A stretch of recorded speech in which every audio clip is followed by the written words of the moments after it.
very redolent of the Cold War rhetoric. We remember the arms race, the space race. It's no surprise that the new vaccine, which has been now trumped up in Russia, is called Sputnik V or Sputnik 5V for vaccine, I believe.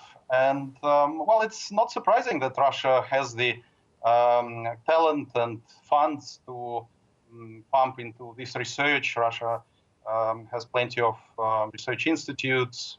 It has a biowarfare program as well. So producing an antidote is nothing novel. Yeah, can you give us a bit more background into that about who and where it was developed?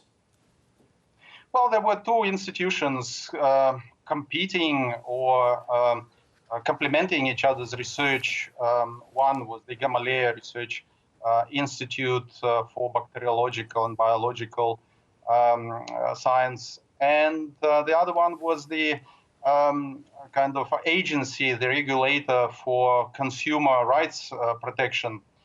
Both government-run institutions, but they used the military hospital named after Burdenko for its clinical trials.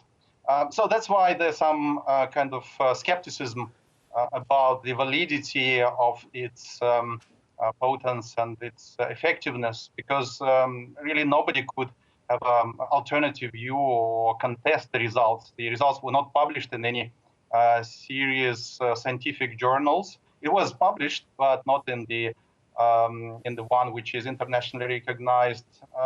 Also, only 76 people were volunteers for these two trials, so 36 in each group, which is definitely lower than any international center like Oxford University or some American centers. Even Chinese use the People's Liberation Army for these trials and use thousands of people. And there is, in fact, also speculation the development is the result of theft of international intellectual property from Europe. Well, yes, the allegations were that Russians hacked into the research centers, I don't know where, in Germany or in the UK. But I think we're talking about the global pandemic, so the international effort has to come into play. And if Russia comes first with a successful vaccine, well, we should applaud and probably ask Russia to share the results. But at the moment, the HWO is simply hoping that Russia would lead or share the results of its research. So far, it hasn't been done. Yeah, so clearly Russia is rushing out this, the rollout of the vaccine. What is at stake? Because as well as national prestige as far as Russia is concerned, there is, of course, that risk that it could be dangerous. Well, certainly it may be dangerous because it's like any innovation has only 10% of success rate. The remaining 90% is not going to be successful. But here we're dealing with human life. And, well, of course, the ethics of research and testing comes into play. So this is what attracts most of criticism.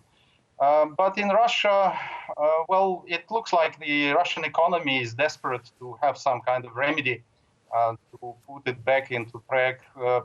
President Putin wants to protect the people and the elites. So that's why the first two groups of people who are going to be inoculated, doctors and teachers, President Putin said it will be totally a volunteer exercise. Well, we hope so. And how is Russia handling the pandemic? Because it does have a very large caseload, but a very few reported deaths in comparison. Well, again, the demographics of Russia is slightly different from that of the West. People don't live in Russia that long. The average lifespan of male is these days is about 68 years old.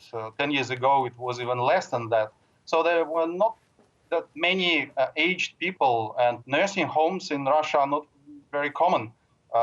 Families usually look after their elderly people rather than sending them to the aged care facilities. So I think that the widespread, it's pandemic, it's widespread in Russia, but it was not as deadly as it used to be in Europe or some Asian countries. So I think that the numbers, we have to trust what numbers come from Russia. The infections still continuing, and that's why Russia is on the forefront of fight against this pandemic. And I believe that the result of yesterday's discovery is going to be shared with the world. Leonid Petrov, thanks for joining us this evening. Thank you for inviting me on.